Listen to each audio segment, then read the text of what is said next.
Vamos dar continuidade ao nosso aprendizado na página 25, falando sobre genética e biotecnologia. O desenvolvimento sobre o conhecimento do DNA permitiu a criação de diversas técnicas que possibilitam manipulá-lo, com muitas dessas técnicas frequentemente sendo mencionadas em notícias e participando de tramas de filmes e séries e livros. Como nós já vimos, o DNA traz ali as informações para a formação de um ser vivo. No caso, nos seres humanos, todas as informações sobre a sua constituição física e há também algumas informações até sobre a nossa personalidade que são transmitidas pelo DNA. Nós conseguimos perceber isso com características dos indivíduos, das pessoas que conhecemos. Não é incomum, é bastante normal as características que um pai possui, os filhos também possuem, ou que uma mãe possui, os filhos também possuem. É normal você ter uma pessoa alta que possui filhos que serão altos, você ter uma pessoa com a cor de olhos de determinada cor e os filhos terem a mesma cor. Todas essas informações vêm pelo DNA. Como se desenvolve técnicas de estarem manipulando essas informações, de estarem manipulando as características, é um leque muito grande de possibilidades. Existem tanto possibilidades positivas, como há também possibilidades que não são tão boas assim. Por isso, há muita polêmica envolvida. Temos aqui, na página 25, genômica, a ciência que rompe fronteiras e desafia os cientistas. Como as informações genéticas estão presentes em todos os seres vivos, você tem ali, em uma bactéria, você tem ali o DNA que tem as informações do que ela consegue fazer e do que ser vivo ela é. Você também tem em um animal maior, você tem ali em plantas, como também nos seres humanos. Aonde que essas informações ficam? Elas ficam em regiões que são codificadas, que são lidas, por assim dizer, lá no núcleo das células, chamadas genes. E esses genes é que são transmitidos dos pais para os filhos, que seja de uma planta para os seus descendentes ou de uma bactéria para os seus descendentes, de uma vaca, de qualquer outro animal ou do ser humano para seus descendentes.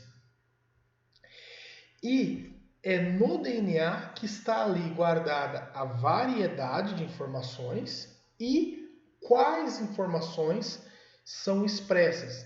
Por exemplo, talvez você possa ter algum conhecido que o pai tem a cor de um olho e a mãe tem outra cor de olho. O filho pode herdar tanto de um quanto de outro. Então, perceba que o DNA tanto é a base de informações do que será o indivíduo e das características, como a variação dessas características. Ou seja, a característica cor de olho está presente aí no DNA. E você, para a mesma característica, tem variedades. Você pode ter os olhos aí de diversas cores. A genômica tem dominado aí a ciência nesse cada vez mais, né? Porque através dela, através do estudo dos genes, você tem pesquisas que procuram cura para doenças que até então são consideradas incuráveis. Você tem aí estudos em alterações dos genes para cura de câncer, você tem estudo para a cura de rompimento ali dos nervos da coluna, para a cura do Alzheimer. Então são doenças que têm alguns tratamentos, mas que não têm a cura ainda de forma efetiva e que o estudo de formas de se alterar os genes poderiam estar trazendo a cura para essa doença. Também há estudos que vão em outras direções, estudos que vão em direção, por exemplo, de se aperfeiçoar sobre a óptica de alguma corrente né? O ser humano, ou em questão de altura, de tamanho e características. Mas também há esse lado positivo, que é o lado de você procurar uma cura, uma forma prática, né? Como cura de doenças. Seguindo aqui na página 26, falamos sobre o teste de DNA. As moléculas de DNA permitem identificar pessoas envolvidas em crimes e também de teste de paternidade. Por quê? O DNA, excetuando aí os gêmeos univitelinos, que são os gêmeos idênticos, ele é único, ele é exclusivo de cada pessoa.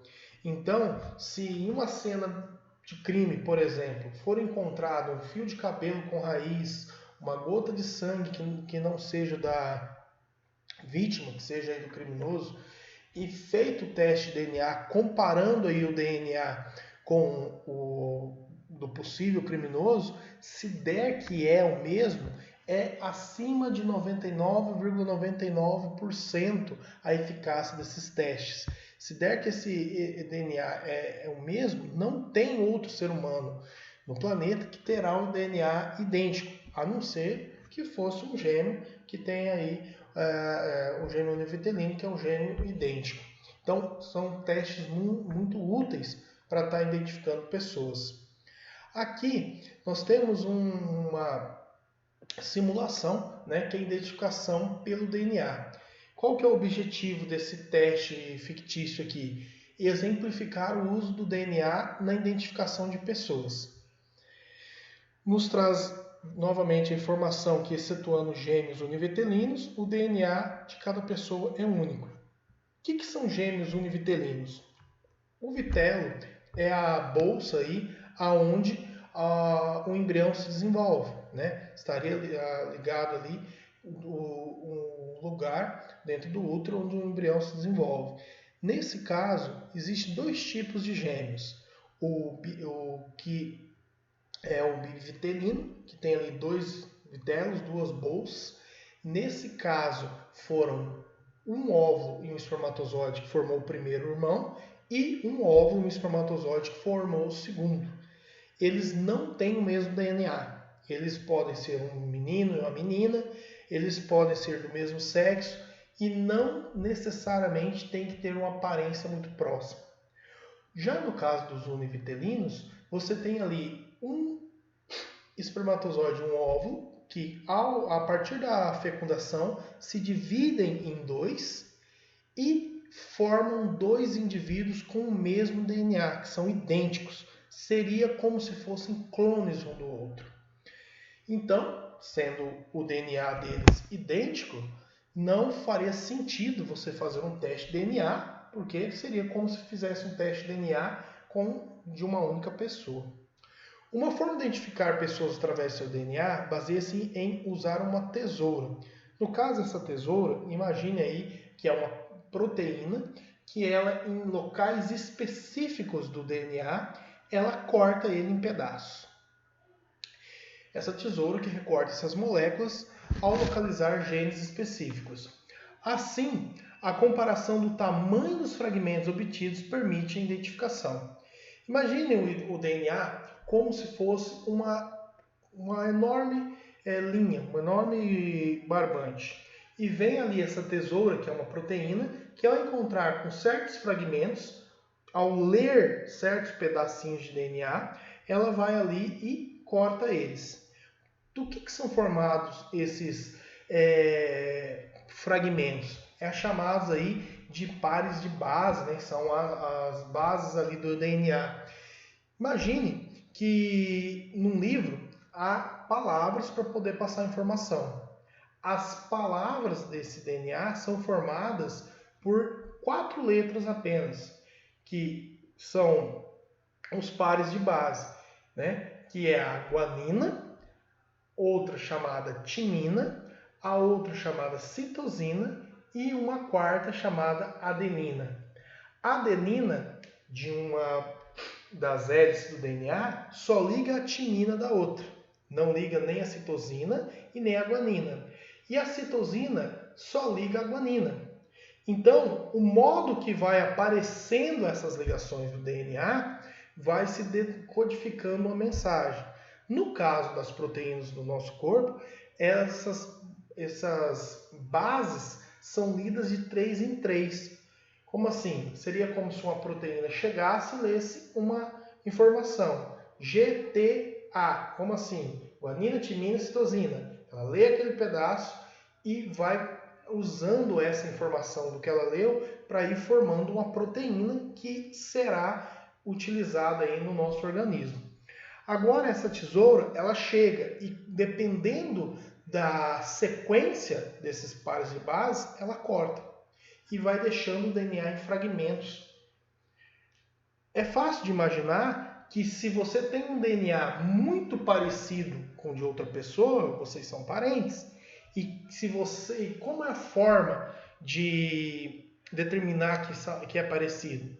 Pelos tamanhos dos recortes. Imagine que essa tesoura recorta em tamanhos. Então, por exemplo, eu com o meu pai, nossos DNAs serão parecidos e teremos muitos pedaços com o mesmo tamanho. Os fragmentos do DNA são separados pelo seu tamanho usando uma técnica chamada de eletroforese, que permite a comparação visual. Seria mais ou menos como se existisse uma teia, uma tela, né, onde esses fragmentos são colocados aqui no início. Imagine assim um quadrado, um cubo com uma gelatina, né, que é formado por vários obstáculos para esse DNA passar, como se fosse um emaranhado de fios, como se fosse uma teia, uma tela. Eles são colocados de um lado, são atraídos para o outro lado por atração eletrostática e eles vão migrando. Quanto maior for os pedaços, eles ficarão concentrados em algumas regiões. E DNAs parecidos terão concentrações de pedaços parecidos em regiões, nas mesmas regiões. E aqui nós temos o resultado desse teste. Imagine uma situação na qual uma mulher, chamado aqui de I1, teve um filho, o I2.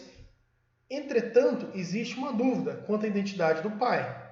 Para sanar essa dúvida, foi solicitado um teste de DNA dos possíveis pais, o I3 e o I4.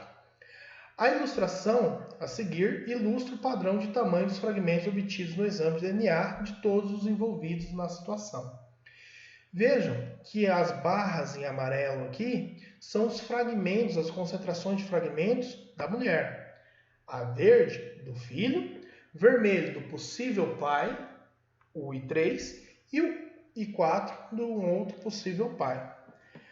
Olha só, aqui no número de pares 22, tanto para a mulher quanto para o filho, até o 20, não tem nenhum fragmento parado por aqui. No I3 e no I4 tem. Aqui no 19, temos o fragmento do filho, que ele pode tanto ter herdado da mãe, que tem fragmentos aqui também, quanto do I4. Já no 18, também pode ter tanto herdado da mãe, quanto do I4.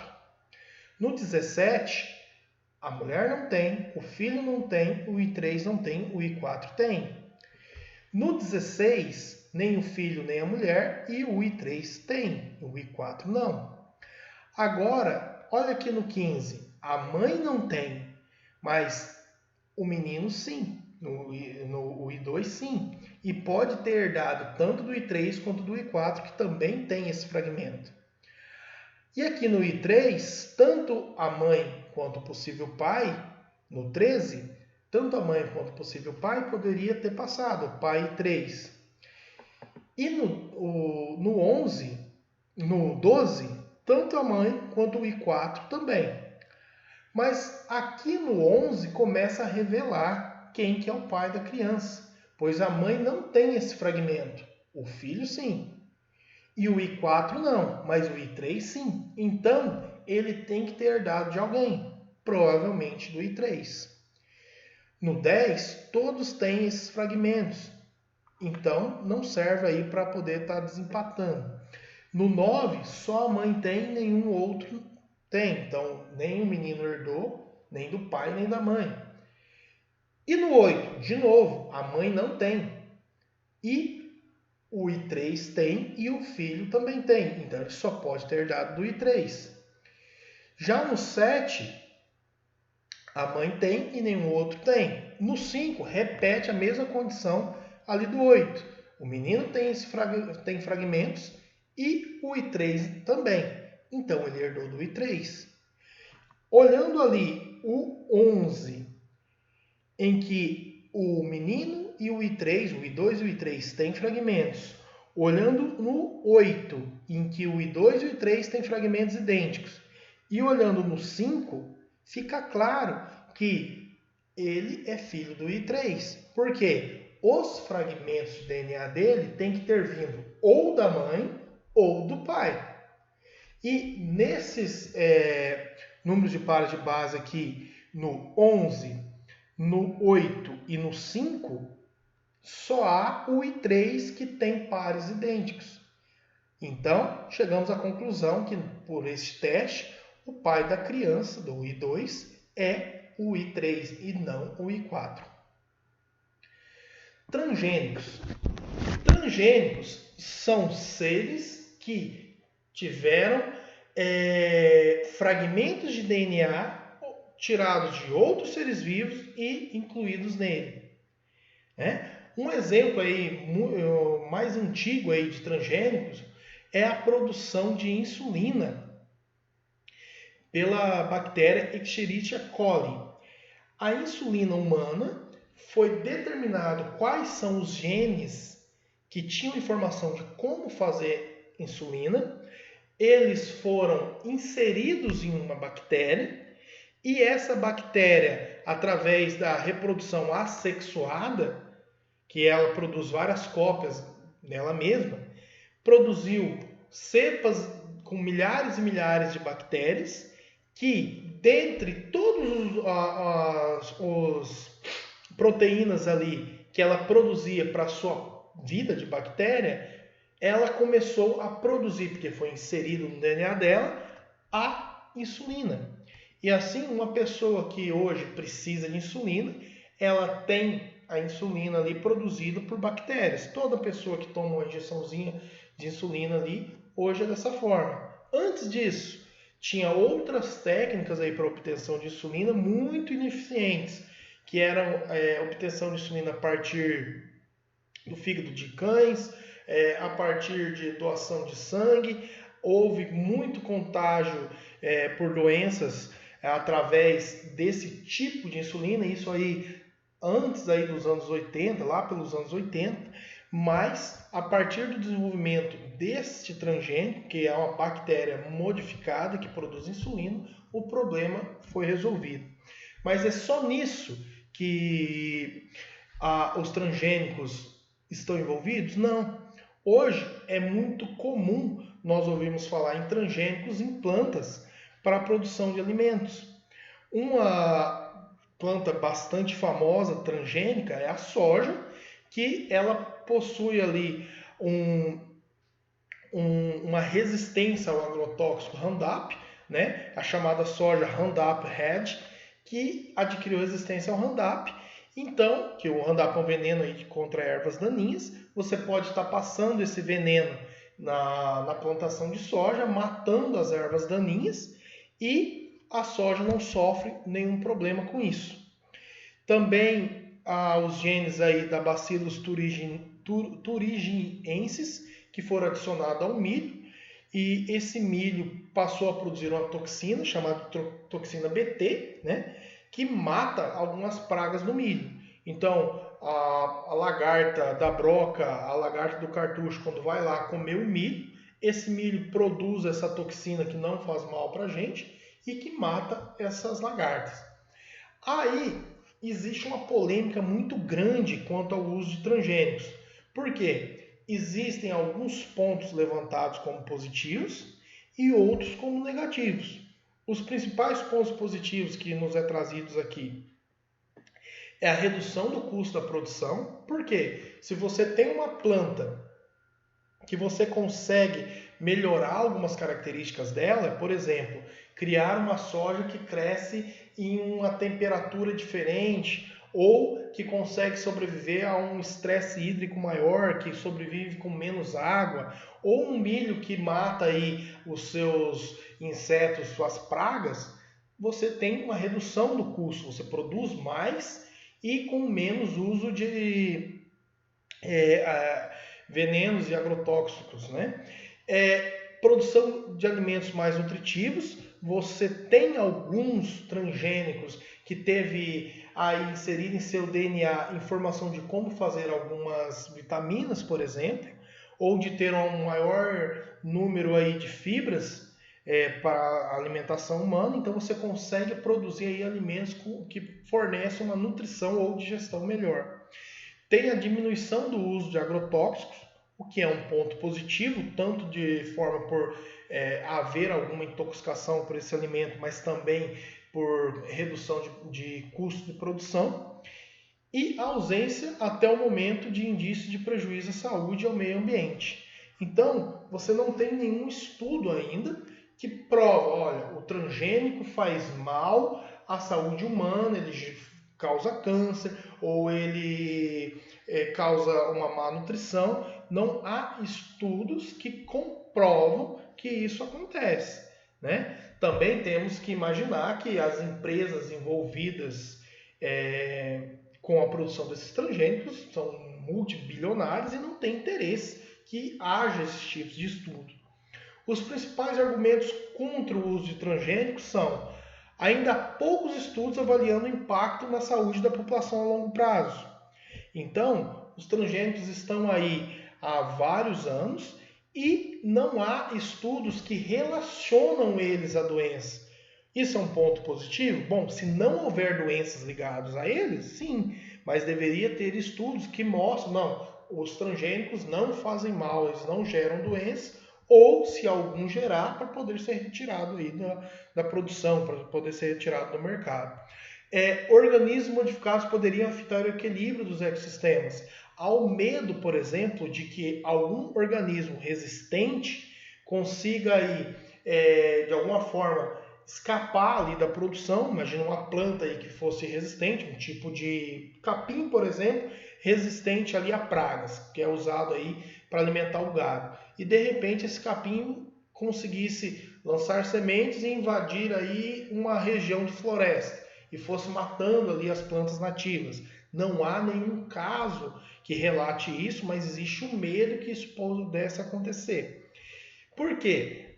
A maioria dos transgênicos são híbridos, o que esbarra num outro problema aí, que é um problema que torna os agricultores dependentes da empresa que fabrica esse transgênico. Como assim? Hoje você não consegue mais achar um milho aí que não tenha alguma marca produzindo a semente dele. Você sempre tem ali alguma marca que domina a produção daquele milho, por exemplo, ou daquela soja. E essa semente sendo daquela empresa e ela sendo híbrida, ou seja, você não consegue retirar sementes dela para plantar, algumas dessas sementes não germinam, o agricultor é obrigado a comprar de novo daquela empresa. Sendo ela que produz a semente, sendo ela que produz os agrotóxicos, ela tem o controle ali da lucrabilidade que o agricultor pode ter. Por quê? É só ela que tem aquela semente, é só ela que tem aquele agrotóxico que a semente é resistente. Então, isso também é um problema que tira a liberdade do agricultor comprar de outros fornecedores e ela põe o preço que quiser, a empresa põe o preço que quiser, né? Então, assim, existem muitos pontos positivos, né? Você produzir mais alimentos com menos custo, tornando os alimentos mais baratos, você vai ter uma alimentação, uma oferta de alimento aí maior para a humanidade, mas também existe alguns pontos negativos, que é não sabemos tudo ainda sobre os transgênicos e dependendo da forma que eles for organizado a produção deles, cria-se empresas muito poderosas que só elas, por elas terem desenvolvido alguns desses transgênicos, só elas têm o poder de fornecer as sementes. Então, se as sementes são delas, elas colocam o preço muitas vezes absurdos. Então, em função dessa discussão quanto à segurança dos alimentos transgênicos, em muitos países é necessário identificar produtos que contenham organismos transgênicos. Ou seja, a pessoa que tem algum receio de consumir transgênicos vai ter aqui esse símbolo no nosso país que indica que são alimentos produzidos a partir de transgênicos. Mas hoje eu estou para dizer que é muito difícil encontrar alimentos aí, pelo menos no tradicional, no mercado aí comum, que não tenha esse símbolo, que não seja transgênico. Por quê? Os transgênicos são muito eficientes na produção. Né? Tirando aí a possibilidade de haver mais estudos que falam que fazem mal, eles são muito eficientes. Então, é muito raro você não encontrar alimentos que não sejam transgênicos. Clonagem. O que é a clonagem? É um processo de produção assexuada, ou seja, não tem a união de dois DNAs diferentes, não há sexo, não há a mistura de dois genomas diferentes. É quando um organismo produz outro idêntico, com a sua carga genética idêntica, né? Isso aí é comum em bactérias, que elas simplesmente se dividem em duas, e também em alguns organismos multicelulares, como plantas. Aqui temos um exemplo: a banana, o alho, mandioca. Também você tem aí algumas espécies de flores que você tira o galinho e consegue plantar e ela germina. A mandioca, quando quebra o talo dela ali, planta, nasce uma outra plantinha. Então você pega ali um talo de um pé de mandioca, né, o caule, quebra ali em 10 pedaços. Cada um desses 10 pedaços será um clone da planta original, né? Formará 10 plantas novas. E também alguns animais maiores. Tem em alguns animais e maiores do que os seres unicelulares. Temos ali as anêmonas do mar,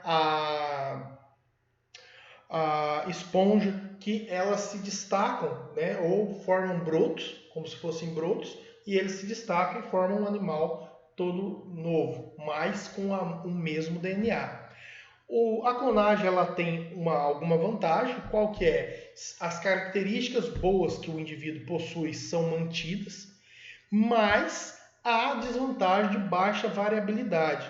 Se uma doença atinge uma espécie, é normal existir uma porcentagem de indivíduos dessa espécie que naturalmente tem resistência a uma doença. Por exemplo, olha aí uma vantagem da variabilidade da reprodução sexuada, da reprodução sem ser por clonagem. Porque naturalmente, ao se cruzar os DNAs, os genomas de vários indivíduos, no caso, sempre havendo ali o cruzamento de DNAs de dois indivíduos para formar outro, você vai criando uma variabilidade, você tem muitos tipos de DNAs novos e pode surgir vantagens, né? Então, quando se fala em clonagem, não, é sempre o mesmo. Então, se uma doença for eficiente contra aquele genoma específico, pode matar vários indivíduos, pode matar aí toda uma espécie. Então, a vantagem da clonagem é a manutenção de características boas e a desvantagem é não existir a possibilidade de surgir novas características, né? Diminui-se assim a variabilidade. A clonagem vegetal, no cetrazes aqui, que é amplamente usada, um processo denominado propagação vegetativa. Por exemplo, em pezinhos de morango, ele solta alguns como se fossem ramos. Esse ramo fixa no solo adiante. Ao fixar ali, é uma outra planta. Pode ter desligado aqui esse ramo original e ele é uma outra planta. E assim vai tomando conta de todo um ambiente. Algumas espécies de capim também fazem isso. A clonagem pode ser usada para clonar células e tecidos com finalidade médica. Por exemplo, uma pessoa que teve aí um processo que queimou uma grande área pele, você poderia estar removendo células da pele saudável e clonando, fazendo aí um tecido de pele, né, cultivando ele em placas de Petri com todo o necessário para as células ali sobreviver e depois devolvendo ao corpo do indivíduo que teve o acidente e essa pele crescendo ali onde teve o machucado. Uma das técnicas envolve o uso de células de embriões. E por quê? Porque quando o óvulo e o espermatozoide se unem e formam ali 2, 4, 6, 8, até em torno de 16 células, um pouquinho mais, você tem células ali chamadas de células embrionárias. E essas células, elas são muito poderosas, porque elas podem formar qualquer célula do corpo. Então, a partir dessa célula embrionária, se você cultivá-la de forma correta, ela pode dar origem a um órgão como um coração, um fígado ou até mesmo um cérebro, ou ela pode dar origem a ossos, a pele. Então, ela é muito poderosa. E através desses estudos com essas células, poderia estar achando caminhos aí para desenvolver tecidos que curariam o câncer, o Alzheimer, o Parkinson. Por quê? Você poderia ir lá no órgão que está com câncer, extirpá-lo, arrancá-lo e desenvolver um órgão novo para esse indivíduo e substituí-lo. O Alzheimer e o Parkinson, que são problemas ali no cérebro, você poderia estar fazendo crescer novos neurônios para poder estar tomando conta dos que foram perdidos. O pâncreas defeituoso, que a pessoa não produz a insulina direito e por isso tem diabetes, você poderia estar produzindo um pâncreas novo ou células que produzem insulina nesse indivíduo, etc. Mas existe uma grande polêmica. Por quê? A partir do momento que você está retirando essas células desse embrião, você está matando ele. E há uma grande discussão sobre se isso é ético, se deve continuar com esse tipo de experimentos onde você está destruindo esses embriões ou se não deve, né? Por quê? Algumas pessoas que acreditam que deva continuar consideram que a vida só se inicia a partir do sistema nervoso, então a partir de que há um cérebro, e outros não. Eles dizem que tem a crença que a vida se origina a partir da fecundação, da união do óvulo com o espermatozoide. Então há uma polêmica muito grande. No geral, no nosso Ocidente, né, esses tipos de pesquisas sofrem algumas penalizações que não permite o uso de células embrionárias e os cientistas têm que recorrer a outras células e tentar transformá-las, tentar dar a potencialidade delas se diversificar em outros tipos para poder estar fazendo as pesquisas, devido a essa polêmica sobre a morte de embriões. Aqui nós temos um texto onde fala que a Embrapa usou células do embrião para produzir uma cópia de bezerro sem fecundação natural, e seria aí o primeiro clone animal brasileiro. Diferente da ovelha Dolly, onde em 1997, lá na Escócia, eles pegaram uma célula comum, uma célula do corpo aí de uma ovelha, e a partir dessa célula clonaram uma outra ovelha, foi chamada de Dolly. Como assim? Eles pegaram lá o núcleo de uma célula da ovelha doadora. Esse núcleo foi inserido dentro de um óvulo de uma outra ovelha. Esse óvulo sofreu alguns tratamentos aí para ele passar a se reproduzir e foi formando um embrião e gerou um clone da ovelha que doou o núcleo, né? Vamos chamar assim de ovelha número 1, doou o núcleo. A ovelha número 2 doou um óvulo. O núcleo do óvulo da ovelha número 1 foi inserido no o núcleo da célula da ovelha número 1 foi inserido no óvulo da ovelha número 2. E este óvulo foi implantado na ovelha número 3. Essa ovelha número 3 ficou grávida e pariu um clone da ovelha número 1. A número 2 só doou o óvulo. Aqui no Brasil foi algo parecido, mas não tão sofisticado quanto a Dolly. Eles pegaram uma célula do embrião, ou seja, tinha ali um embrião que estava se dividindo para formar uma vaquinha, e esta célula foi retirada e colocada em outro útero, todo um tratamento para que isso acontecesse, e gerou um clone desse primeiro grupo de células. Então, tinha aqui o grupo de células doador, teve uma célula retirada, foi colocado no útero de uma outra vaca e gerou uma bezerra que era clone da bezerra que foi gerada a partir das células doadoras, né? Há aí vários estudos de clonagem, para quê? Para você poder ter, por exemplo, características positivas de um rebanho, uma vaca que produz muito leite, ou um touro que produz filhotes aí que possuem uma grande massa de carne aí para o abate. Então você teria a clonagem como opção de pegar essas características interessantes à humanidade e clonar indivíduos com ela. Então você teria características boas repetidas diversas vezes. Ok? Temos ainda a terapia gênica. A terapia gênica é a manipulação dos genes de um paciente visando a cura de determinada doença. Essa terapia, usam técnicas aí bastante sofisticadas. No passado já teve algumas falhas, porque você insere vírus ou bactérias que contêm algumas informações genéticas que, quando em contato ali com as células humanas, esses vírus, eles injetam esse DNA dentro da célula humana. É assim que os vírus se reproduzem. Um vírus chega, injeta o DNA dentro da célula, esse DNA desse vírus que causa uma doença sequestra o DNA das nossas células e a nossa célula ali para de fazer os seus trabalhos comuns e começa a produzir, através das informações do DNA do vírus, novos vírus, até o ponto que ela explode, tantos vírus produzidos lá dentro, e cada um deles vão e infectam outras células.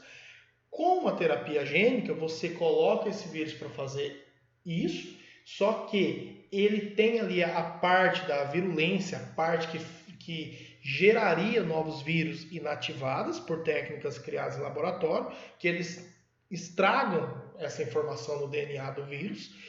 A hora que ele chega, ele injeta o DNA dele, mas a produção de novos vírus está comprometida, não acontece, mas, por exemplo, pode ter ali a informação de como produzir insulina no pâncreas. Então, esta é a ideia da terapia gênica. Porém, já aconteceu falhas, já houve morte de indivíduos. Um rapaz morreu com tratamento de terapia gênica nos Estados Unidos no passado, e houve uma restrição bem forte sobre até que ponto a terapia gênica pode avançar. Hoje existe o desenvolvimento de novas técnicas, como essa que é citada aqui, a CRISPR, e que com o uso de bactérias você tem ali um risco menor à saúde da pessoa que estaria fazendo essa terapia. Porém, isso ainda está em análise, está em estudos. É muito promissor o que pode surgir a partir disso, mas por enquanto ainda não há tratamentos efetivos aí contra as doenças. Está ainda em estudo. E aqui a citação de um kit que é vendido por um biólogo americano, onde a pessoa consegue fazer alterações no DNA de bactérias em casa, onde você teria bactérias ali que elas morreriam facilmente com o uso de streptomicina, e com as técnicas que vem nesse kit, você consegue fazer alterações do DNA dessa bactéria e ela se torna resistente. Essa bactéria ali, ela não é uma bactéria causadora de doenças, né? Mas a partir desse kit, ela também não morreria mais com o uso desse antibiótico. Galerinha, temos aqui alguns exercícios. O 14 aqui é um exercício resolvido. Vamos entender. É do Enem. Em um laboratório de genética experimental, observou-se que determinada bactéria continha um gene que conferia resistências a pragas específicas de plantas. Em vista disso, os pesquisadores procederam de acordo com a figura. Então você tem aqui na página 29 a bactéria, foi isolado aí o DNA bacteriano, foi feito clonagem desse DNA. Aqui na 4, a extração do gene de interesse, que era o que gerava aí a resistência às pragas. 5, a fabricação do gene. 6, inserção do gene nas células do tecido da planta. E 7, a planta. Aí pergunta, do ponto de vista biotecnológico, como a planta representada da figura é classificada? Ela é um clone? Ela é um híbrido? Ela é um mutante? Ela é adaptada ou ela é transgênica?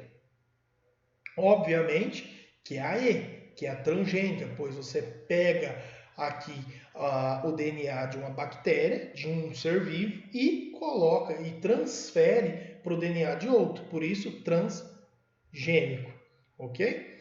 E temos os exercícios 15, 16, 17, 18 e vai lá até o 27, ok? Mas eu quero que vocês façam do 15 ao 24, são 10 exercícios aí. Vocês podem estarem se comunicando aí por telefone, por internet, se ajudando e fazendo do 15 ao 24 em duplas e me enviando aí lá na plataforma, que vai estar valendo um ponto, tá? Será considerado como uma lista de trabalho e vai estar valendo aí como um trabalho para vocês. Tchau, tchau, galera. Qualquer dúvida aí, entre em contato e fiquem com Deus.